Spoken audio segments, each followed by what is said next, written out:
কাজে এই সময়টা একটা সময় ছিল যে সময় উপর্যুপরি আক্রমণ হয়েছে মানুষের উপরে, কারণ বোঝা চাপিয়ে দেওয়া হয়েছে, সংকটের বোঝা।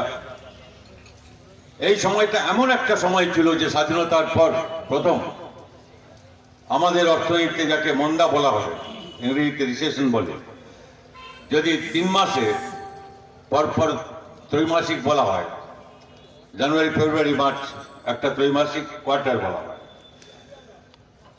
এপ্রিল মে জুন আর একটা কোয়ার্টার বলা হয়, পরপর দুটো কোয়ার্টার, অর্থাৎ 3 মাস 6 মাসে যদি আমাদের সারা দেশের সমস্ত ক্ষেত্রের মোট উৎপাদন হার কমে যায়, তাকে মন্দা বলা হয়। সরকারি ভাষায় সারা বিশ্বে মন্দার একটা সংজ্ঞা আছে, ডেফিনেশন যাকে বলে। সেই জিনিসটা আমাদের দেশের স্বাধীনতার পর হয়েছে, আমরা অনেকদিন বলছি, কিন্তু এখন রিজার্ভ ব্যাংক বলে একটা ব্যাপার। রিজার্ভ ব্যাংকটা অন্য কোনো একটা রাষ্ট্রায়ত্ত ব্যাংকের মতো নয়। রিজার্ভ ব্যাংক হচ্ছে সেই যে সব ব্যাংকে দেশের নিয়ন্ত্রণ করে এবং আমাদের অর্থনৈতিক হাল হকিকত কি তা নিয়ে একটা চিত্র দেয় সরকারকে। ভবিষ্যতের পথ কি সে সম্পর্কে কিছু কথা তার মধ্যে থাকে। তো কাজে এই জিনিসটা যা কিছু হয়েছে স্বাধীনতার পর, এরকম একটা মন্দা মানে এই উৎপাদন যখন কমে যায়, শুধু উৎপাদন কমে যাওয়া না, উৎপাদন কমে যাচ্ছে, বেশিরভাগ লোকের সর্বনাশ হচ্ছে, কাজ চলে যাচ্ছে রেকর্ড পরিমাণে। 15 কোটি লোকের কাজ যদি চলে যায়, যারা কাজ করছিল। আপনি ভাবুন যে প্রধানমন্ত্রী ইনি প্রতিশ্রুতি দিয়েছিলেন বছরে 2 কোটি কাজ দেব। 7 বছর হয়ে গেছে এই প্রধানমন্ত্রী, 7 দুগুণে 14 কোটি মানুষ কাজ পাওয়ার কথা। 14 কোটি কাজ কোথায় পাবে? 15 কোটির কাজ চলে গেছে, রেকর্ড। এটা প্রায় 20 কোটিতে দাঁড়াবে আজ যা করা হচ্ছে মার্চ মাসের শেষে। আর্থিক বছর মার্চে শেষ হয়, সুতরাং 20 কোটি মানে 20 5 100 কোটি মানুষ, যে 20 কোটি যারা কাজ করে তার পরিবারের লোক যদি 5 জন করে হয়, 100 কোটি মানুষের যখন সর্বনাশ হচ্ছে, তখন আম্বানি যখন সবচাইতে আমাদের সব দেশের উৎপাদন কমছে, যে ত্রৈমাসিকে 24% কমে গেছিল, মানে 4 ভাগের 1 ভাগ কমে গেছিল, আম্বানির সম্পদ সেই সময় 35 ভাগ বেড়ে গেল, 100 ভাগ, শতকরা 35 ভাগ বেড়ে গেল। কয়েকটা লোক হাতে গোনা যায়, তাদের হচ্ছে পৌষ মাস, বাকি সব লোকের সর্বনাশ। এইটা আমরা দেখেছি এই সময়কালে। এই যে একটা সংকট, এইরকম একটা বন্যা, এইরকম একটা বেকারি এবং একটা দুর্ভিক্ষের মতো পরিস্থিতি তৈরি হচ্ছে। খাদ্যের সংকট, যখন 10 কোটি টন খাদ্যশস্য দিল্লিতে আছে, জমা আছে, তখন কে বলে, দিল্লি তো বলবো না, ফুড কর্পোরেশনের, দিল্লি সরকারের হাতে, কেন্দ্রীয় সরকারের হাতে আছে 10 কোটি টন। তখন আমরা বারবার বলে ওইটা পারলাম না যে রেশন কার্ড থাক বা না থাক, যাদের ইনকাম ট্যাক্স দিতে হয় না, কাজ নেই বাজ নেই, কোনখানে কাজ করতে ফিরে এসছে, এখানে যেতে পারছে না, এখানেও কাজ নেই, রেশন কার্ড নেই, কিছু নেই, এদের খাদ্যশস্য দাও, দেয়নি সরকার। এবং এই সময়কালে অপুষ্টি বেড়েছে, মেয়েদের মধ্যে বেশি বেড়েছে, বাচ্চাদের উপরে, শিশুদের উপরে। আমরা এখানে বেশিরভাগ পুরুষ আছি, আপনারা খেয়ে নিলে তারপরে মেয়েরা খায়। আপনারা নিশ্চয়ই বলবেন না যে না, মেয়েরা আগে খেয়ে নেয়, দিয়ে তারপরে আমাদের উঠে খেতে হয়, কারণ সবাইকে দিয়ে ধুয়ে খায়। আর মা যেটুকু খায়, কম খায়, তার ভাগ সমান হয়ে গেলেও বাচ্চাকে একটু দেয় ওখান থেকে। সেই জন্য অপুষ্টি যখন হয়, সংকট যখন হয় খাদ্যের, হয়তো এখানে আমরা যারা আছি আমাদের হয় না, আমি জানি না, বলতে পারবো না, কিন্তু অনেক মানুষ আছেন যাদের আমরা জানি না, যারা খাদ্যের সংকটে সারা দেশে আছেন, বাংলায় আছেন। এইরকম যখন দেশের অবস্থা, তখন এই বোঝা যখন চাপিয়ে দেওয়া হচ্ছে, তখন আমাদের এখানে পশ্চিম বাংলায় মুখ্যমন্ত্রীর ভাবখানা এরকম, এখানে সব দুধে ভাতে আছে বোধ হয়। ওখানে কেন্দ্রীয় মন্ত্রী বলেন আমি 5 কেজি করে দেব চাল, ডাল 3 মাসের জন্য, ডাল আবার কত রকম ডাল এসব বললেন। ইনি বললেন আমি 6 মাস করে দেব। তাহলে আপনি ভাবেন, এ যদি 5 কেজি দিত কেন্দ্রের অর্থমন্ত্রী নির্মলা সীতারমণ, আর এখানে আমাদের মুখ্যমন্ত্রী ইনি যদি 5 কেজি দেন কম্পিটিশন করে এবং 3 মাসের 6 মাসে, তাহলে সবাই 5-10 কেজি করে পেত না। বোঝার কিছু অসুবিধা হচ্ছে? কেউ আছে 10 কেজি করে পেয়েছে মাথা পিছু রেশন? কাউকে দেখেছেন কখনো? যখন সারা দেশ বেকারিতে ছেয়ে যাচ্ছে তখন উনি বলছেন আমি 90% বেকারকে কাজ দিয়ে দিয়েছি, আর বাকি প্রায় 1 কোটিকে দিয়ে দিয়েছি। ওটা আমরা অনেকবার বলেছি ওকে যে আপনি তো 99% কাজ করে দিয়েছেন, 99% ধরলাম, আচ্ছা 99 নয় 90% আপনি করেছেন।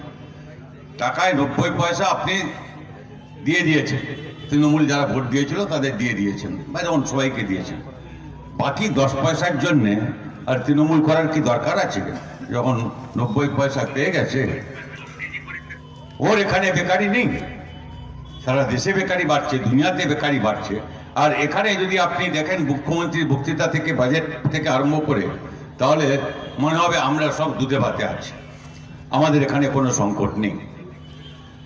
সংকটটা সারা বিশ্বব্যাপী, সারা পৃথিবীতে এই করোনা অতিমারির সময় একদম অস্থি চর্মসার যে আসল চেহারাটা বেরিয়ে পড়েছে, পুঁজিবাদের যে আসল চেহারাটা এই সংকটের সময় পরিষ্কার দেখা যাচ্ছে, সারা পৃথিবীতে দেখা যাচ্ছে, ভারতে দেখা যাচ্ছে, বাংলায়ও দেখা যাচ্ছে। এইরকম একটা পরিস্থিতি, পরিপ্রেক্ষিত। সুতরাং এটা 2019 না, এটা 2021। খালি এরকম সংকট আছে তা না, সংকট যখন হচ্ছে তার বোঝা চাপাচ্ছে মানুষের উপরে, মানুষ প্রতিবাদ করছে। কতদিন সহ্য করবে? কতদিন ঘর থেকে বেরোবে? কতদিন ঘরের মধ্যে আবদ্ধ হয়ে থাকবে? প্রতিবাদ করছে, প্রতিরোধ হচ্ছে। ধর্মঘট, হরতাল দুটো হয়েছে এই সময়।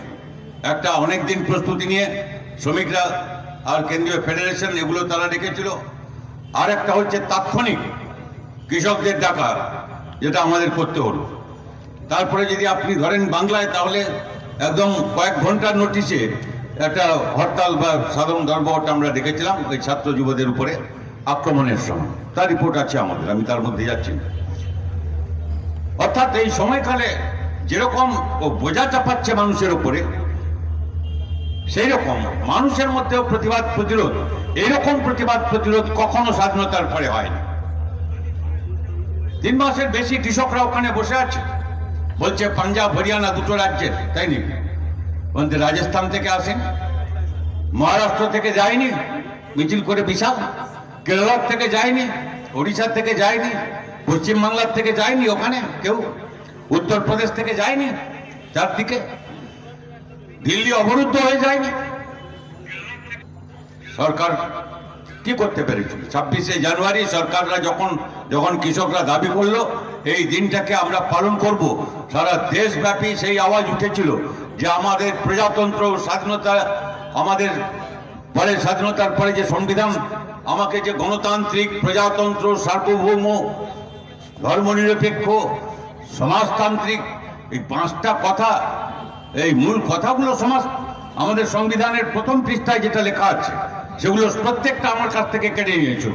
আমার প্রজাতন্ত্র, সাধারণতন্ত্র ভারতের ফেরত চাই। এই দাবিতে দেখলেন কৃষক ঢুকলো শেষ পর্যন্ত ওখানে দিল্লিতে, এবং তারপরে সরকার যা করেছে আপনারা জানেন, ওখানে তাকে দমন করার জন্য ওই জায়গাটাকে ঘিরে দিয়েছে, এবং এবারে যে ব্যারিকেড বসিয়েছে ঘুরে পুঁতে তারপরে ওখানে মাটিতে গেঁথে এরকম করে করেছে যাতে ব্যারিকেডটাকে কেউ নড়াতে না পারে, চারদিক থেকে ঘিরে দাও। এই তা সত্ত্বেও কৃষকদের মাথা নত করেনি, চলছে আন্দোলন। এই আজকেও আমি 18 তারিখে হচ্ছে কি বলে আপনারা যে চাকা বন্ধ হচ্ছে, চলতে থাকবে এদের। এখন ওই টিকায় বলেছেন যে আমি সব রাজ্যে যাব, সব রাজ্যে আমাদের হবে। পশ্চিমবাংলার কৃষকদের যে অবস্থা ভালো নয় সেটা তো উনিই বলেছেন, আমি বলছি না। টিকায় তো এখানকার লোক না, আর আমাদের পার্টিরও না।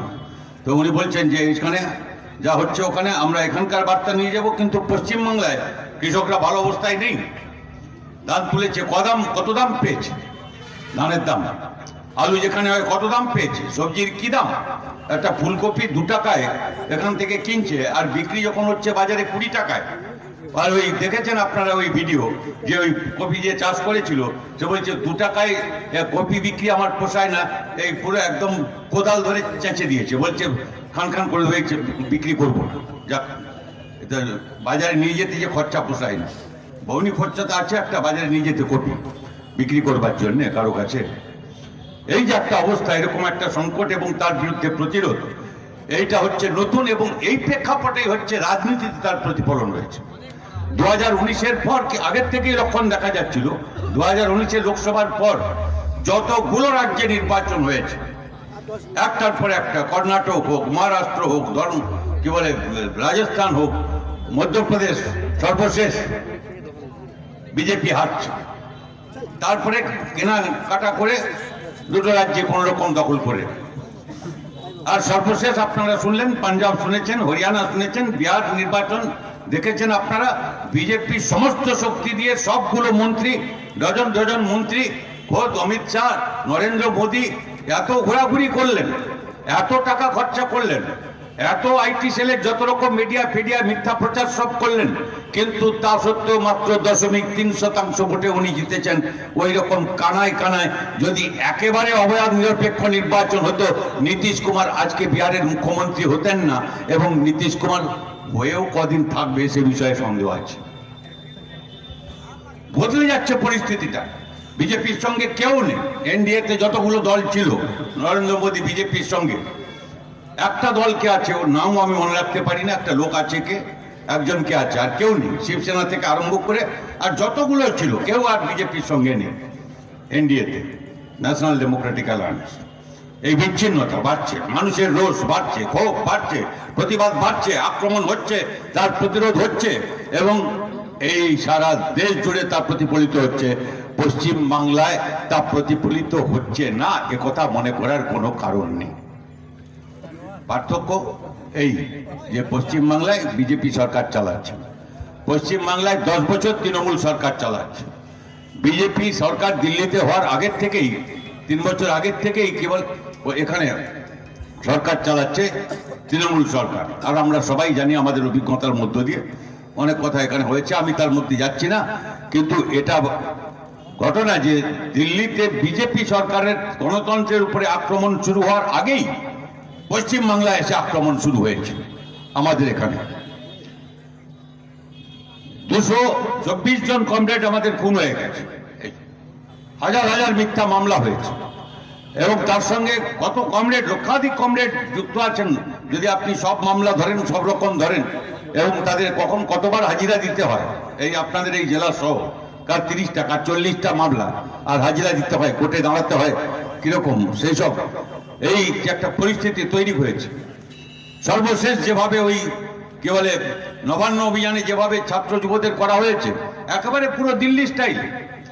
ছাত্রদের একদিন আগে মহিলাদের ছিল, আপনার 21 তারিখ, কি বলে 11 তারিখ ওদের, 9 তারিখে ছিল মহিলাদের, মহিলা সংগঠনগুলির তাদের বিক্ষোভ সমাবেশ ছিল। কি করেছিল সেদিন? ওই একই জায়গায়, যারা কলকাতায় ওই জায়গাটা জানেন, যে কর্পোরেশন, কলকাতা কর্পোরেশন বিল্ডিং, আর ওদিকে একটা ওই রেস্তোরাঁ আছে, ওই মাঝখানে ফাঁকা জায়গাটা, ওইখানটায় কার্যত ঘিরে, ওখানটা পুলিশ ব্যারিকেড করে ঘিরে, ওর মধ্যে যাতে বেরোতে না পারে কোথাও, পিটিএমআর মহিলাদের উপরে, মহিলাদের আর কি ঢিল ছুঁড়েছিল ওদের, মহিলারা ঘুষি মেরেছিল পুলিশকে। একটা শান্তিপূর্ণ সমাবেশের উপরে ওরা জিজ্ঞেস করছিল, আমরা এখান থেকে যেতে চাই, সামনে কত দূর আপনি যেতে দেবেন বলুন, যেখানে যেতে দেবেন না আপনি আটকাবেন না, আমরা বসবো সেখানটায়, অবস্থান করব, এই কথা করতে দেবেন। আর যুব ছাত্ররা যেদিন করলো, সেদিন আপনারা জানেন যে কিভাবে একটা, এইটা পুরো দিল্লি স্টাইল, ঠিক যেরকম দিল্লি সীমান্তে কৃষকদের নিয়ে করছে, চারদিকে ব্যারিকেড করেছে। এই প্রথম কলকাতার রাস্তায় গর্ত খুঁড়ে ড্রিলিং মেশিন দিয়ে ড্রিল করে ওখানে ব্যারিকেড বসানো হয়েছে, ব্যারিকেডের পর ব্যারিকেড বসানো হয়েছে। তারপরে ওই ব্যারিকেডে আটকে গেলে, যদি জল কামান যখন ছুটছে, যখন টিয়ার গ্যাস ছুটছে, তখন কোন দিকে যাবে তার জন্য কোনো রাস্তা রাখেনি। যতগুলো বেরোবার রাস্তা আছে, ডান দিক বাম দিক সব দিক থেকে অবরুদ্ধ করে আক্রান্ত হয়েছে আমাদের যুব ছাত্র ছেলে মেয়েরা। তারা তৃণমূলের কি বিজেপির এসব বড় কথা না, ছেলে মেয়েরা যৌবন আক্রান্ত, এবং একজনকে পাওয়া যাচ্ছে না, আর একজন আমাদের সঙ্গে নেই, আর এদের লজ্জা নেই। তার জন্য এরা উল্টে তার দুঃখ প্রকাশ করা কি ব্যবস্থা নয় এসব। সুজনকে ফোন করে বলেছিলেন যে আমি একটা চাকরি দিয়ে দিতে পারি, ক্ষতিপূরণ দিয়ে দিতে পারি। তাহলে সুজন আমাকে বলেছিলেন যে কি করব। আমি বললাম যা বলে দাও যে আমরা বলেছে তাই যে কি বলে আমরা আপনার করুণার উপরে নির্ভর করি না, দয়ার উপরে নির্ভর করি না। ওই যার জীবন গেছে, এই আমাদের ছাত্র যুব থেকে আরম্ভ করে প্রত্যেক দিন এখানে বসে থাকতে থাকতে আমার কাছে খবর আসছে 1 লক্ষ টাকা পাঠাতে চাই, 2 লক্ষ টাকা পাঠাতে চাই, এবং সেই ছেলে মেয়েদের তাদের পড়ার ভাগ থেকে বিষয় থেকে আরম্ভ করে সমস্ত দায়িত্ব নিয়েছে পশ্চিমবাংলার গণ আন্দোলন। এটা খালি ছাত্র যুবদের ব্যাপার নয়, তারা তো নিয়েছে। আর তাছাড়া অনেক মানুষ আসছেন। এই সরকারের দয়ার উপরে এই আন্দোলন নির্ভর করে না। এইটাই হচ্ছে পরিস্থিতি। যখন এখানকার সরকার জনরোষের সামনে এই আক্রমণকে মোকাবিলা করছে, ঘুরে দাঁড়াচ্ছে সারা ভারতে, যখন এইরকম একটা পরিস্থিতি তৈরি হয়েছে, ওইটা 19 সাল নয়, এইরকম একটা পরিস্থিতি, এবং এই পরিস্থিতির মধ্যেই এই নির্বাচন অনুষ্ঠিত হতে যাচ্ছে। এটা একটা পরিস্থিতি না, একটা ভিন্ন পরিস্থিতি। এইটা প্রথমটা আমি আপনাদের দৃষ্টি আকর্ষণ করার জন্য এই কথাগুলো বলতে চাচ্ছিলাম। বিশদ ব্যাখ্যায় যাচ্ছি না, কারণ এটা জনসভা না। 2 হচ্ছে যে এরকম পরিস্থিতিতে কৌশল কি হবে। আমরা জানি 2016-তে আমরা একটা কংগ্রেসের সঙ্গে বোঝাপড়া, সেটা কি মানে জগা খিচুড়ি যাকে বলে, অর্ধেক হলো, অর্ধেকটা হলো না। এই নানা রকম তা নিয়ে বিভ্রান্তি ছিল। একসঙ্গে মিটিং করবো কিনা, এক জায়গা থেকে কথা বলবো কিনা, এইসব অনেক ব্যাপার, কি হবে না হবে এইসব নানা ব্যাপার ছিল। লোকসভায় চেষ্টা করেছিলাম, হয়নি। আমরা বলেছিলাম আমাদের জেতা সিট আমরা লড়বো, তোমাদের জেতা সিট তোমরা লড়বে, তোমার জেতা সিটে আমি প্রার্থী দেবো না, আমার জেতা সিটে তুমি প্রার্থী দেবে না। তারপরে বাকি সিটগুলো হিসাব করো, কে কত গত লোকসভায় পেয়েছিল আলাদা করে লড়ে, তারপরে যে যেখানটায় বেশি পেয়েছিল সেই থাকবে। তো সহজ হিসাব। আর বাকি এটা ওটা ঝগড়া করে লাভ কি? আমি বলতে পারি আমার তমলুকে শক্তি বেড়ে গেছে, ও বলতে পারে আমার কাঁথিতে সংলুক বেশি আছে, ও মনে করতে পারে হলদিয়াতে তার জোর আছে। এসব মুখের কথায় কি আছে? ভোট কে কি পেয়েছিল তার তো বছরের পর বছর হিসাব আছে আমাদের। বিধানসভা আছে, লোকসভা আছে, আলাদাভাবে লড়ে আছে, একসঙ্গে লড়ে আছে, সব হিসাব আছে। সেই সব নিয়ে আমরা করতে পারি, হলো না। তারপরে এবারে আপনারা দেখেছেন মোটামুটি একটা জায়গায় আমরা পৌঁছেছি। আমরা কি চেয়েছিলাম তখনও বলছিলাম, এখনো বলছি। 2016-তেই আমরা বলেছিলাম যে পশ্চিমবাংলায় এই কৌশল যদি আমরা না নিই, আমরা যদি ব্যাপকভাবে শক্তিকে সমাবেত করতে না পারি, তাহলে পশ্চিমবাংলায় বিজেপি একদিন দ্বিতীয় পার্টি হবে। আর সেটা হয়েছে। আর পশ্চিমবাংলায় যদি দ্বিতীয় পার্টি হয়, এটা পশ্চিমবাংলায় খালি সীমিত থাকবে না। এই আক্রমণ যদি বাম দুর্গ গণতান্ত্রিক সংগ্রামের অগ্রবর্তী ঘাঁটি পশ্চিমবাংলা যদি আক্রান্ত হয়, তার ঢেউ গিয়ে ত্রিপুরায় পড়বে, তার ঢেউ গিয়ে কেরালায় পড়বে। দেশের বাম আন্দোলনের সামনে বিরাট চ্যালেঞ্জ হবে। বুঝতে হবে পরিস্থিতিটা বদলেছে, আক্রমণের ধারা বদলেছে, এবং তার চরিত্র হচ্ছে একটা ফ্যাসিস্ট সুলভ আক্রমণ হচ্ছে। এটা খালি দৈহিক আক্রমণ, গণতন্ত্রের উপরে আক্রমণ হচ্ছে না, মানুষের অধিকারের উপরে আক্রমণ হচ্ছে তাই না। এটা তার সঙ্গে যুক্ত হয়েছে যে যেহেতু মানুষের আক্রমণকে এই সব করে জেল জরিমানা আর কি এটা ওটা করে তার চাকরি খেয়ে তাকে তার বিরুদ্ধে মামলা দিয়ে আর কি বলে এই লাঠি টিয়ার গ্যাস আর ব্যারিকেড দিয়ে দমন করা যাচ্ছে না, তখন ব্রিটিশ থেকে আরম্ভ করে সাম্রাজ্যবাদের যা চিরকাল পুরনো কৌশল আমরা জানি, সেই কৌশলকে ব্যবহার করছে। ধর্মকে সামনে নিয়ে এসো, জাতিকে সামনে নিয়ে এসো। আমি যখন ভাত চাই বলছি তখন বলছে জাতের কথা বলছে, ধর্মের কথা বলছে, এটার কথা বলছে, ওটার কথা বলছে, একে উস্কাচ্ছে ওর বিরুদ্ধে, ওকে উস্কাচ্ছে এর বিরুদ্ধে। কারণ লড়াইতে পারছে না, তাই ভাবছে যদি ওরা নিজেদের মধ্যে লড়ালড়ি করে তাহলে আর সরকারকে এইসব করতে হবে। এটাই হচ্ছে কৌশল, এটা হচ্ছে ফ্যাসিবাদের কৌশল। হিটলার থেকে আমরা দেখেছি। উনি বলতেন যখন হিটলার জার্মানিতে যখন বিরাট সংকট, এরকম হিটলারের একটা মন্ত্রী ছিল তার নাম গোয়েবেলস, আর গোয়েবেলসের নামে সারা পৃথিবী বিখ্যাত হচ্ছে মিথ্যা কথা বলার জন্য। যিনি বলতেন যে একটা মিথ্যা কথা বলো এবং যতবার, একবার বলবে না, বারবার বলো একটা মিথ্যা। এটা হচ্ছে ওর লেখা ছাপা বই আছে, যে বারবার বলো এবং জোর জোর করে বলো। যাতে ওই মিথ্যাটা যদি বারবার বলো এবং জোর জোর করে বলো, শুনতে শুনতে শুনতে শুনতে এটাকে অনেকে সত্যি মনে করবে। এমনকি যে মিথ্যা বলছে সে নিজেও মনে করবে যে আমি সত্যি বলছি। এটা গোয়েবলসের কথা লেখা আছে বইতে, কেউ চ্যালেঞ্জ করতে পারে না। ঠিক এক কৌশল আমরা দেখছি, যেটা 90 বছর আগে কি 80 বছর আগে দেখেছিলাম, এখন সারা পৃথিবী দেখেছিল, আর এখন আমরা দেখছি যে এই কৌশল সারা পৃথিবীতেই এসব চেষ্টা হচ্ছে। কারণ পৃথিবীতে সংকট, সারা পৃথিবীতে দক্ষিণপন্থা ফ্যাসিবাদের উত্থান। আমেরিকাতে হচ্ছে কি সাদা চামড়া কালো চামড়া, ওইটা নিয়ে রাষ্ট্রপতি নির্বাচন হয়ে গেল। চামড়ার রং দেখে ঠিক হবে, মানুষের মধ্যে বিচার হবে।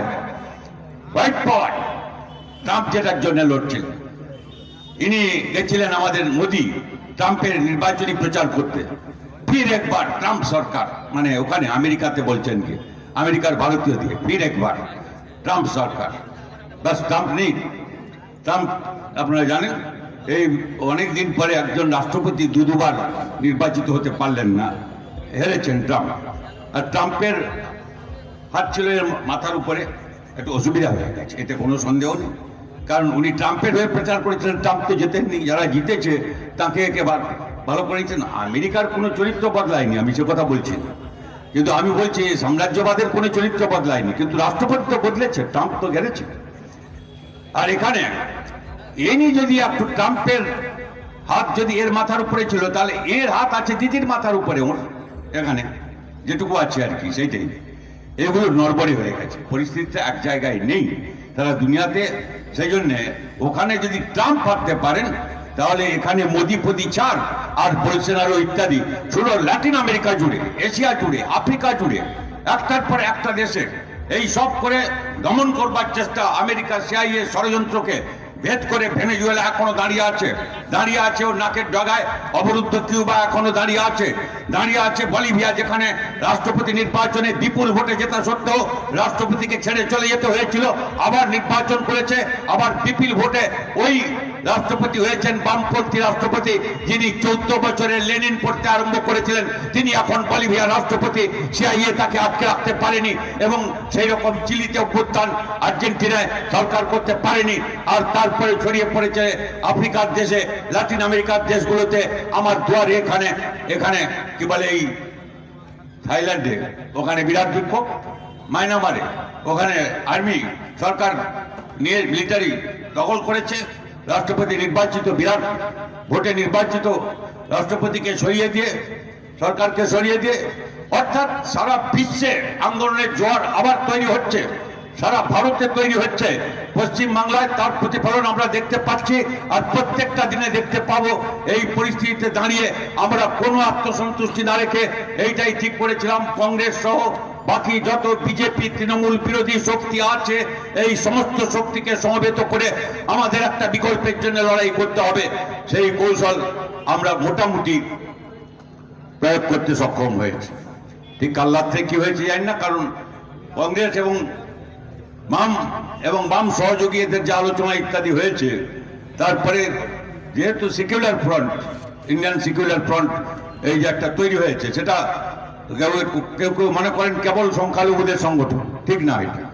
এটা সংখ্যালঘুরা আছে, এর মধ্যে শিডিউল কাস্ট আদিবাসী আছেন, তফসিলি আছেন, অন্যান্য অগ্রসর সম্প্রদায় ওবিসি আছেন, আর বর্ণ হিন্দু যারা এসব কিছু নয়, উচ্চবর্ণের লোক তারাও আছে। নিপীড়িত মানুষের একটা ফ্রন্ট তৈরি হয়েছে। আমি এটা বলছি এই জন্য যে যেটা 2019-এ হয়েছিল সেটা কেবল রাজনৈতিক মেরুকরণ, তৃণমূল আর বিজেপি এই রাজনৈতিক মেরুকরণ। আর এটা যেটা হচ্ছে এখন, তারপরে যে পরিস্থিতি তৈরি হয়েছে, আরো পরিস্থিতি আগেও ছিল, এটা কেবলমাত্র রাজনৈতিক মেরুকরণ সেইটা না, একটা সামাজিক মেরুকরণ হচ্ছে। বিশেষ করে এই বিজেপি সরকার ইত্যাদি হওয়ার পর দিল্লিতে, এখানে সেটা সারা আপনি ভারতের দিকে নজর রাখলে দেখতে পাবেন। সংখ্যালঘুদের মধ্যে এরকম নিরাপত্তাহীনতা কখনো দেখা দেয়নি স্বাধীনতার পরে। কি করবে তারা, কোথায় যাবে?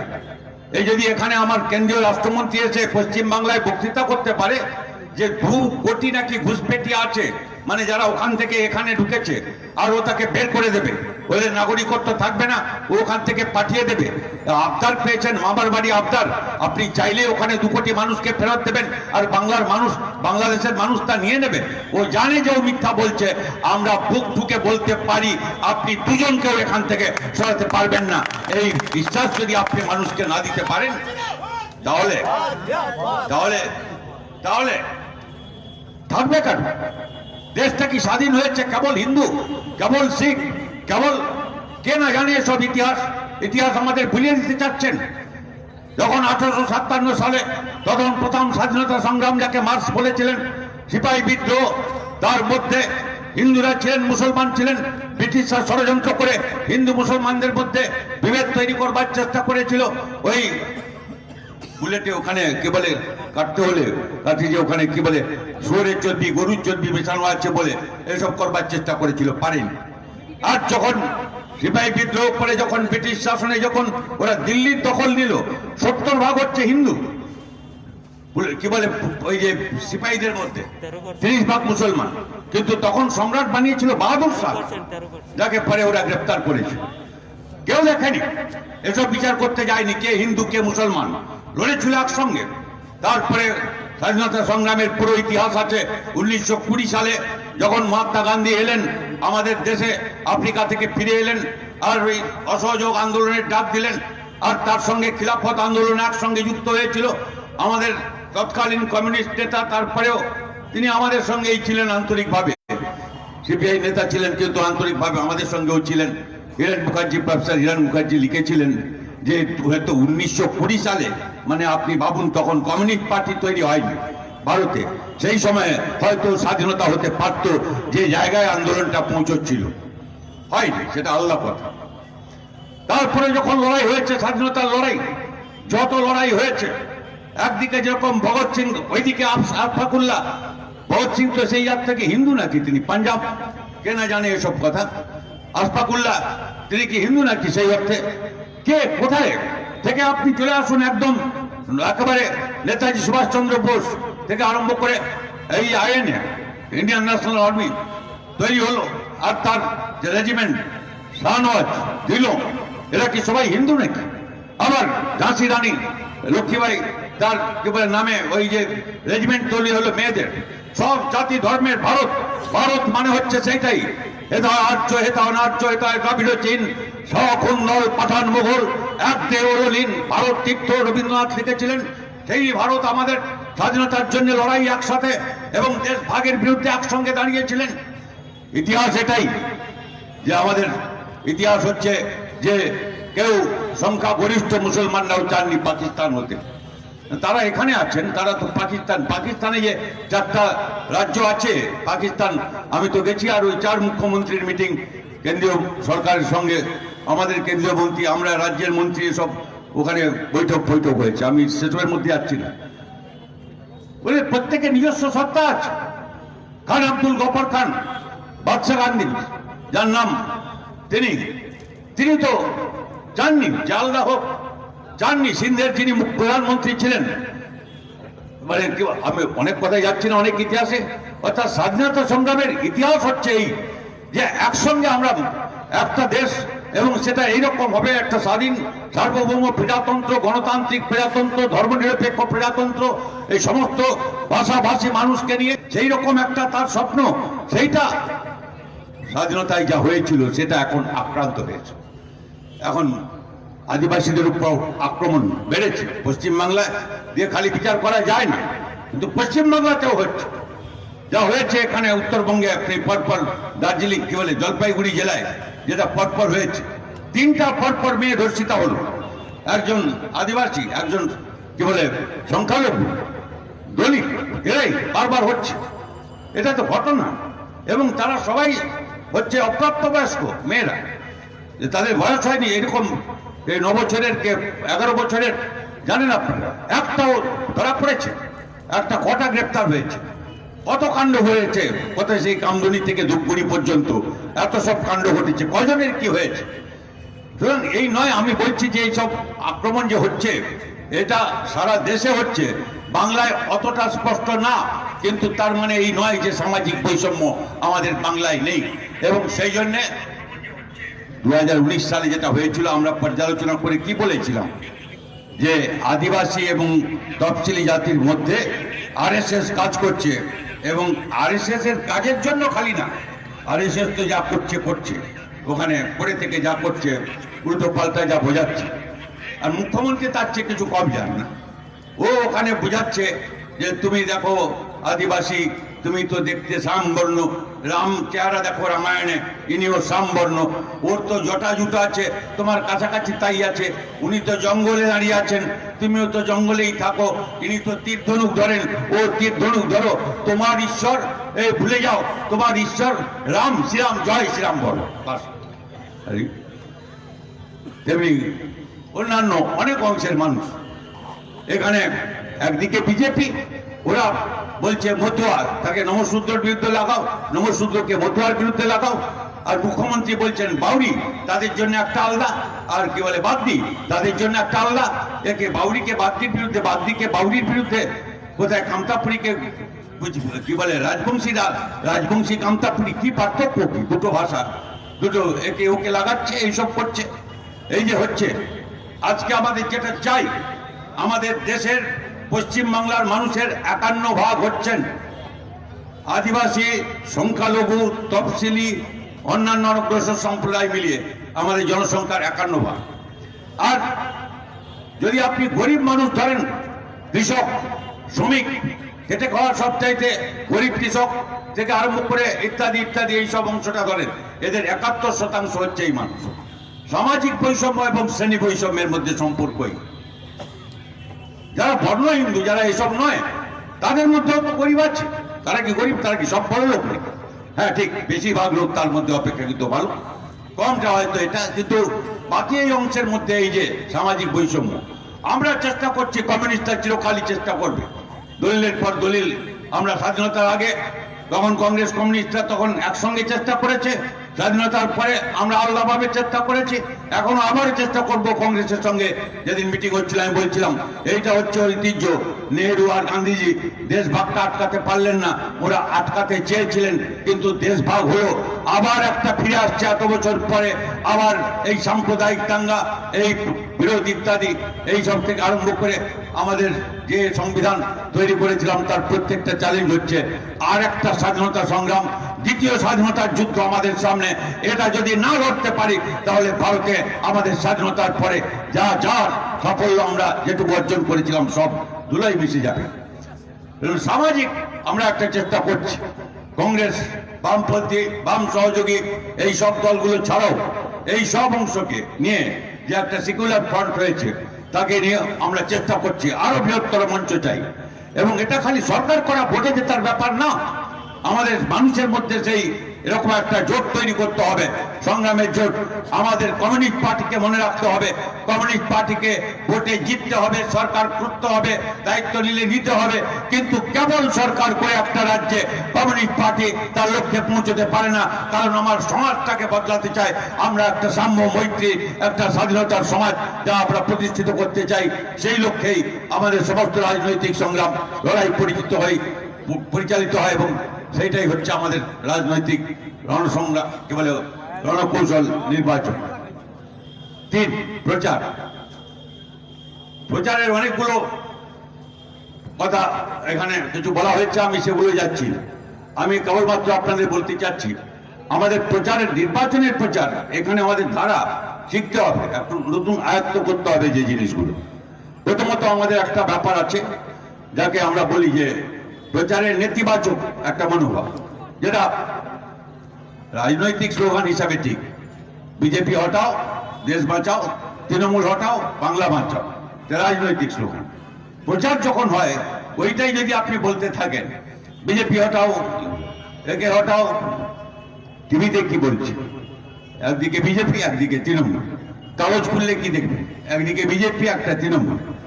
কি কেন না? কারণ ওদের হাতে পয়সা, ওদের হাতে বিজ্ঞাপন, টিভিকে চলতে হবে, কাগজ চালাতে হবে, আর না হলে যদি ওরা রেগে যায় তাহলে গোলমালে ফেলতে পারে, নিয়ন্ত্রণ করছে, ভাগ করে নিয়েছে জায়গাটা, যাতে আপনার জায়গা আর কোনো না থাকে। তো আমার জায়গা যদি ওখানে নিয়ে যেতে হয় তাহলে আমাকে খালি একে হটাও ওকে হটাও বললে হবে না, আমাকে বিকল্প বলতে হবে, ইতিবাচক কথা বলতে হবে। নেতিবাচক কথা খালি বলা যথেষ্ট না। একে হটাও ওকে হটাও, তার মানে ওই তো দুজনের মধ্যে আছে, সেটাকে আপনি আরো মেরুকরণ করছেন আমার প্রচারে, তাতে আরো অসুবিধা হবে, এটাই বুঝতে হবে। সেই জন্যে আমাদের যা সমালোচনা আছে আমরা ওদের করব, অবশ্যই করব। আমরা ওদের নীতি, জনবিরোধী নীতি, সেগুলো আমরা তার যা প্রতিবাদ করি নিশ্চয়ই করব। কিন্তু খালি নেতিবাচক না, আমরা কি করব? আমরা কি করব? ও এই নীতি নিয়ে চলেছে, ও কাজ দেয়নি, ও বছরে বছরে পিএসসি করেনি, বছরে বছরে স্কুল সার্ভিস কমিশন করেনি, ও টেট পরীক্ষা করেনি, ও এত সব লোককে ঢুকিয়ে দিয়েছে যেখানে নিয়োগ হচ্ছে না, আর কিছু ওই পুলিশ থানা পর্যন্ত, কলেজ ইউনিভার্সিটি থেকে শুরু করে এই পার্ট টাইম সব ঢুকিয়ে দিয়েছে, যাদের কোনো চাকরির নিরাপত্তা নেই, যাদের কোনো ন্যূনতম বেতন নেই, ইত্যাদি ইত্যাদি। একটা অচল অবস্থা, এবং পরীক্ষাতে কোথাও স্বচ্ছতা নেই, এইভাবে চলছে। আমাদের বিকল্প বলতে হবে। আমরা স্কুল সার্ভিস কমিশন করতাম, প্রত্যেক বছর টেট আমরা করতাম, হাজার হাজার ছাত্র ছাত্রী পেয়েছে। কখনো পাবলিক সার্ভিস কমিশনে কেউ এরকম পদে অফিসার হয়ে যাবে আর এরকম দুর্নীতি করে, আর তার চেয়ারম্যান হবে একটা লোক, এরকম লোক, এ কখনো ভাবা যায়? আমাদের সময় কেউ বলতে পারবে না। আমরা সেইটা করতে পারবো। আমাদের বিকল্প কাজ, কাজ যদি দিতে হয়, যত শূন্য পদ আছে আমাকে 1 বছরের মধ্যে আমরা বিকল্প হচ্ছে এই সব শূন্য পদ, আমরা শিক্ষক হোক, সরকারি কর্মচারী হোক, আর কোনো জায়গায় হোক, সমস্ত শূন্য পদ 5 লক্ষের 6 লক্ষের বেশি শূন্য পদ আমরা পূরণ করবো। এটা ইতিবাচক হয়, খালি নেতিবাচক না। আমাকে ইতিবাচক কি, বিকল্প কি, সেইটা বারবার বলতে হবে। আমাকে বলতেই হবে যে খালি ওই পদ পূরণ করেই এত বেকারের কাজ হবে না। আর মুখ্যমন্ত্রী যেরকম বলছেন যে পুজোতেই নাকি অনেক কর্মসংস্থান হয়ে গেল, প্যান্ডেল ফ্যান্ডেল হলো, আর তাতে হইচই হলো, তাতে অনেক লোককে বেকার নাকি কাজ পেয়ে গেল। আরে এটা কোনো ব্যাপার নাকি? স্থায়ী কাজ চাই মানুষের, মানে বেকারদের স্থায়ী কাজ তাদের তো দিতে হবে। এবং সেই কাজ কেবল এই সরকারি কাজে হবে না, যেখানে কৃষি, শিল্প এবং সেবা পরিষেবা যাকে বলা হয়, যেখান থেকে মূল কাজগুলো হয়, বেকারদের কাজ যেখানে যেসব ক্ষেত্র থেকে হয়, সেই সব ক্ষেত্রে আমাদের সেগুলো করতে হবে, করা সম্ভব। আমরা যেরকম বললাম যে শূন্য পদ পূরণ একটা শিল্প, মানেই সব বৃহৎ শিল্প না, এটা খেয়াল করতে হবে। যে দেশ যখন স্বাধীন হলো, আমরা পশ্চিম বাংলা আমরা 1 নম্বরে ছিলাম শিল্পে। আমাদের হাওড়া থেকে আরম্ভ করে এই আমি অনেক চটকল থেকে, পাহাড়ি চা শিল্প থেকে আরম্ভ করে এই একটা ব্যাপার, ওদিকে কয়লা, এই সব মিলে আমাদের শিল্পে আমরা 1 নম্বর ছিলাম। তখন গুজরাট, মহারাষ্ট্র একটা ছিল, একটা রাজ্য, আমাদের চেয়ে 2 নম্বরে ছিল। তারপরে পশ্চিমবাংলা পিছিয়ে গেছিল অনেক। তারপরে আমরা যখন ছাড়লাম সরকার, তখন পশ্চিমবাংলা তখন 3য় স্থানে, মানে গুজরাট, মহারাষ্ট্র আলাদা হয়ে গেছে, ওরা 1 নম্বর 2 নম্বর, আর আমরা 1 নম্বর ছিলাম, আমরা 3 নম্বরে এসেছি। আজকের আপনি কাগজ করুন, পশ্চিমবাংলা কোথায় শিল্পে? 28 নম্বর। এখানে কর্মসংস্থান হতে পারে, কোন শিল্প আসবে? উনি যেরকম করেছেন, সিঙ্গুরে যা করেছেন, তারপরে এখানে কেউ শিল্পপতি আসবে, কেউ এখানে বিনিয়োগ করতে আসবে। অর্থাৎ আমি যদি ছোট, ক্ষুদ্র, মাঝারি শিল্প যেখানে 70% সেটা কর্মসংস্থান কাজ হয় বেশি ছোট মাঝারি শিল্পগুলোতে।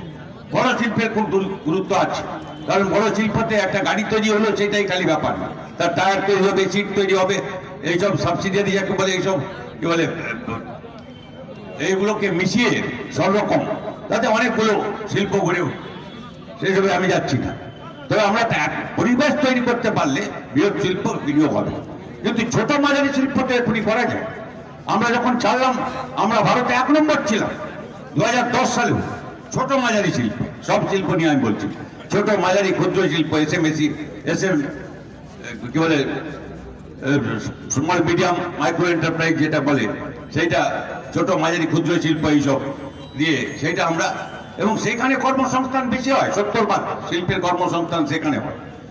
এবং কাজ, খাদ্য, তখন তো কেন্দ্র ছিল না, এ 5 কেজি ও 5 কেজি দেবে ছিল না, সবটা রাজ্যকেই দিতে হতো। আমরা যখন ছাড়লাম, এবং রাজ্য তার বাজেট থেকে, আমি যদি 2 টাকা কিলো চাল আমরা যদি শুরু করতে পারি, 40 ভাগকে দিয়েছিলাম, এক পয়সাও তখন কেন্দ্রীয় দিত না। এখন তো কেন্দ্র দুটো, এই যেটা বললাম, এদের মাঝে মাঝে ঝগড়া হয়, সেটা কেন করতে পারবে না? কেন এই মানুষ যাদের খাদ্যের প্রয়োজনে আমাদের বিকল্প করতে হচ্ছে, ক্যান্টিন চালাতে হচ্ছে, আমাদের সবজির দোকান করতে হচ্ছে, আমাদের রক্তদান শিবির আমাদের করতে হবে। সরকারে নেই, যেটা বললেন কমরেড রবীন্দ্র, সরকারে নেই, দরকারে আছে। আর দরকারে যে আছে সে সরকারে নেই, আর যে সরকারে আছে সে দরকারে নেই। সেই জন্য লোকে ওই স্লোগানটা বের করেছে, যারা দরকারে আছে তাদের সরকারি চাই। বিকল্প তো আমরা করছি, যা যা সেখানে স্কুল খোলা হোক, 1 বছর স্কুল ফুল বন্ধ, সে চালাতে হবে কিভাবে? এই সব ব্যবস্থাটা গণতন্ত্র। কেন ভোট হবে না? আপনার পঞ্চায়েত ভোট 5 বছর অন্তর হতো, পৌরসভার ভোট 5 বছর অন্তর হতো, কেন হবে না? কেন কেন আপনি 5 বছর অন্তর করতে পারেন? কেন বিরোধী শূন্য পঞ্চায়েতের আপনি ডাক দিয়েছিলেন? আমাদের এখানে আমরা যখন ছিলাম তখন তো এখানে বিরোধী পঞ্চায়েত ছিল, বিরোধী পৌরসভা ছিল না? ছিল না। এখানে এখানে কি বলে আপনার এই কাঁথিতে এই যে ওরা চালাতেন, ওখানে পৌরসভা চালিয়েছেন, তা তো আমাদের সময় কিছু অসুবিধা হয়নি তাদের মান সম্মান পেতে। আমি কথাই বলছি, আরো অনেক উদাহরণ আমি দিতে পারি যে এখানে যখন জেলা পরিষদ পেলেন তখন কি আমরা এই জেলা পরিষদকে কাজ করতে দিইনি না সম্মান দিইনি? বরং আমাদের বিরোধী দলের নেতা ছিলেন নিরঞ্জন সিং, তখন তার আমরা বিরোধীদের যে অধিকার দিয়েছিলাম ওদের বেলায় সেটা চলে গেল। আমাদের যে ব্যবস্থাটা, এই যে স্বৈরতান্ত্রিক ব্যবস্থা, এই ব্যবস্থাটা বদলাতে হবে। নিয়মিত নির্বাচন করতে হবে, ক্ষমতা নিচে নামাতে হবে, সেখানে ভোট যদি হয় এবং ঠিকভাবে হয়, যে জিতবে জিতবে, তাতে কি আছে? আমাদের একসঙ্গে কাজ করতে শিখতে হবে। ইনি পারেন, উনি ওর ছাড়া আর কাউকে পারেন। সেই জন্য আমাদের সমস্যা বেড়েছে। ওই কি বলছে যে এই যেগুলো মানে কি মাঝে মাঝে ওই ভোটের লোকসভার পর ওই বুঝলো যে বিজেপি বেড়ে যাচ্ছে এখানে, তারপরে ওই বললো যে দিদিকে বলো, বলে বলে তো খালাস, কতবার কত কি বলবো, বলবো তো হলো না। তারপরে বললো পরিবারে চলো, তারপরে বলছে যে সমাধান। আরে কি সমাধান করবেন আপনি? আপনি আপনার দলটা সমাধান করুন না। আপনার দলে কে কবে আছে তার ঠিক নেই। আপনি খালি বাকি আছেন, হরিশ চ্যাটার্জি স্ট্রিটে যারা আছে তারা বাকি আছে। আমি আপনাকে বলতে চাই, এই হরিশ চ্যাটার্জি স্ট্রিটে ওর ভাই ভাইপো মিলে যে কজন আছে তারাও এক জায়গায় কালকে থাকবে না, হয়তো খোদ হরিশ চ্যাটার্জি স্ট্রিটে ভাঙন হবে। মুখ্যমন্ত্রী কবে যাবেন তার কোনো ঠিক নেই। সেই জন্য পরিস্থিতিটা এই, যখন আমি বলছি যে আমরা এইসবে বিকল্প দিতে পারি, আমাদের তো কেউ বলতে পারবে না কাটমানি, কয়লা পাচার, গরু পাচার, আর কি বলে নারদা সারদা, একটা বলতে পারবেন কেউ? আমরা একটা স্বচ্ছ সরকার দিতে পারি এবং দুর্নীতিমুক্ত একটা সরকার দিতে পারি, একটা গণতান্ত্রিক বিকেন্দ্রীকৃত ব্যবস্থা দিতে পারি, মানুষের হাতে অধিকার নিচে নামিয়ে দিতে পারি এবং তারা তাদের সমস্যা তাদের যাতে সমাধান করতে পারেন তার জন্য কাউকে বলতে হবে না আর কাউকে বাড়িতে যেতে হবে না। তারা তাদের যদি ক্ষমতা থাকে, টাকা থাকে, ওখানে অধিকার থাকে, তারা সেখানে করতে পারবেন। বিকেন্দ্রীভূত ব্যবস্থা যেটা আমরা করেছিলাম পরিকল্পনা থেকে আরম্ভ করে, আমাদের স্বনির্ভর গোষ্ঠী, আমাদের সমবায় সব ভেঙে চুরমার করে দিয়েছে। এই তমলুকে এখানে একটা ব্লকে এই স্বনির্ভর গোষ্ঠীগুলো তাদের নিজেদের ব্যাংক তৈরি করে ফেলেছে। আর আজকে ব্যাংক কি ছেড়ে দিন, সব গোষ্ঠী নেই, সমবায় নেই, এই কি অবস্থা। আর সব ওই যাকে বলে ওই কি ওইটাই মানে যে ঋণ, ছোট ক্ষুদ্র ঋণ যারা দেয়, তারা মাইক্রো ক্রেডিট, এইসব নানা রকম সংস্থা হয়েছে, তারা অনেক সুদে এখন ওইসব যাচ্ছে, গ্রাম গ্রাম জোর করে আদায় হচ্ছে। সেই জন্যে আমি আপনাদের বলছি যে এই বিকল্প যা আমরা লিখেছি, এটা আমি সব কথা এখানে বলতে পারবো না, লেখা হয়েছে সত্যি হোক। আর আমাদের মার্ক্সবাদী পথ আছে, ওখানে আরো বিশদ আমাদের বিশেষজ্ঞরা লিখেছেন, যারা লেখাপড়া জানেন, তাদের এসব আলোচনা করতে হয় মানুষের সঙ্গে, মানুষের সঙ্গে কথা বলতে হয়, এটা হচ্ছে বড় কথা। এই বিকল্পগুলো নিয়ে খালি এটা ওটার নেতিবাচক, আমাদের ইতিবাচক কথা এবং যা কাজের কথা কি করতে চাই আমরা আলোচনা করতে হবে মানুষের সঙ্গে, মানুষের মন জানতে হবে। বইপত্র কাগজপত্র পড়ে আমরা যা শিখি সেটা অর্ধেক হতে পারে, বাকি অর্ধেকটা শিখি মানুষের কাছ থেকে। সেই মানুষের কাছ থেকে কত বুথে কমিটি করে কি হবে, ঝান্ডা তুলে কি হবে, যদি না বুথের মানুষের সঙ্গে প্রত্যেকটা পরিবারে আমরা তো বারবার বলি এসব দেখবার দরকার নেই, কে তৃণমূল করেছে কে বিজেপি করছে দেখবার দরকার নেই। মানুষ মানুষ আমাদের কাছে, আমরা সবার সঙ্গে কথা বলবো। যদি আমাদের তাড়িয়ে না দেয় আমরা সবার সঙ্গে কথা বলতে চাই। তারা যদি কিছু ভালো কথা বলেন আমাদের শুনতে হবে, যদি সঠিক সমালোচনা করেন আমাদের মেনে নিতে হবে। কোনো প্রস্তাব দেন তার থেকে আমরা শিখি। তাদের অভিজ্ঞতা ছাড়া কোনো বিকল্প তৈরি হয়নি, কোনো লড়াই তৈরি হয়নি। মানুষের সঙ্গে সেই সম্পর্ক গড়ে তুলতে হবে। এবং মানুষ আমাদের একরকম না, বড় কেউ মধ্যবিত্ত কেউ ছোট কেউ গরিব, এই যে বললাম কি আদিবাসী কি মহিলা, এসব কি বারবার আমরা এই কথা বলি। এই সব অংশের মধ্যে কথা বলা এটা সহজ ব্যাপার না। আমি আমার কাছে কোনো আদিবাসী সব মন খুলে কথা বলবে আমার কাছে আমার বিশ্বাস নেই, আমার নিজের উপরে সে বিশ্বাস নেই। তাদের অংশে তারা তাদের মেয়েরা মেয়েদের কাছে বলবে অনেক কথা যেটা আপনাকে বলবেন, তাহলে তাদের কাছে তাদের পৌঁছতে হবে। আদিবাসী হন সংখ্যালঘু হন সেই অংশের মানুষ তাদের কাছে পৌঁছতে হবে, তাদের কথা শুনবে এবং তাদের সঙ্গে আমাদের কথাবার্তা বলতে হবে। সুতরাং বুথ কমিটির কাজ হলো যে মানুষ প্রত্যেকটা পরিবার যথেষ্ট প্রত্যেকটা মানুষ তাদের সঙ্গে যে যার বয়সের তাদের সঙ্গে যোগাযোগ স্থাপন করা, মানুষের সঙ্গে নিবিড় সম্পর্ক গড়ে তোলা আমাদের কাছে নির্বাচনী সংগ্রাম। তাই এটা একটা খালি এরকম ব্যাপার নয় যে আচ্ছা এই সিটটা আমাদের পার্টির আমরা লড়বো, এই সিটে আমাদের ক্যান্ডিডেট নেই আর কোন পার্টি আছে তাহলে আমরা লড়বো না, তা না। আমাদের কাছে নির্বাচন হচ্ছে সব মানুষকে একজোট করা, ওই লড়াইয়ের ময়দানে নির্বাচনী সংগ্রাম। সব মানুষের কাছে আমাদের যেতে হবে এবং তাদের একদম ওই স্তরে আমাদের সংগঠন মানুষের যে একতা তাদের ঐক্য আমাদের সেই জিনিসটা গড়ে তুলতে হবে নিজ থেকে। এইটা হচ্ছে নির্বাচনের সামনে সবচেয়ে বড় চ্যালেঞ্জ। আমি আপনাদের কাছে কথা শেষ করতে পারি এই কথা বলে যে আমরা বলেছি এর মধ্যে যে ওইটা হয়েছিল দ্বিমুখী লড়াই, যেটা 2019 সালে যেটা হয়েছিল। এই লড়াইটা এখন ত্রিমুখী, এটা দ্বিমুখী হবে না। কংগ্রেস তৃণমূল আর তার সঙ্গে এই বিকল্প বাম কংগ্রেস ইত্যাদি। কিন্তু দিন যত এগোবে এটা দ্বিমুখী থাকবে, ত্রিমুখী থাকবে না, এটা দ্বিমুখী হবে।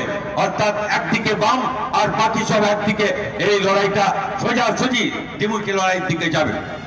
যত দিন এগোবে এই আপনি দেখতে পারবেন যে সেই অবস্থার দিকে যাচ্ছে এবং তখন হয়তো আপনি তৃণমূল বিজেপির মধ্যে পার্থক্য খুঁজে পাবেন না। যারা পার্থক্য দেখছেন পার্থক্য খুঁজে পাবেন না, কারণ মুখগুলো সব এদিকে ছিল ওইদিকে গেছে, তাতে কোন দলের কোনো মৌলিক পরিবর্তন হয় না। বিজেপি মানে এখন তৃণমূল, তৃণমূলই কার্যত সংখ্যাগরিষ্ঠ নেতা, তারা এখানকার রাজ্য বিজেপির নেতা হয়েছে। সব কলঙ্কিত নায়ক, সব যারা সারদা নারদা থেকে নানা কেলেঙ্কারিতে আর ওইখানে ব্ল্যাকমেল করে ওইরকম করে ওইখানে গেছে। তারপরে এখানে আমাদের সেই জন্য প্রস্তুত থাকতে হবে যে ধীরে ধীরে লড়াইটা এমন একটা হবে যে তৃণমূল হয়তো ময়দানেই থাকবে না, একে পাওয়া যাবে না। তখন বিজেপির সঙ্গে লড়াইয়ের দায়িত্বটা আমাদের ঘাড়ে এসে পড়বে বাকি সবাইকে নিয়ে এখান থেকে হটাবার জন্য। কারণ ইনি অর্ধেক ওকে গিলে ফেলবে আর অর্ধেকটা হয়তো মানে থাকবে না, এরকম একটা পরিস্থিতি তৈরি হবে।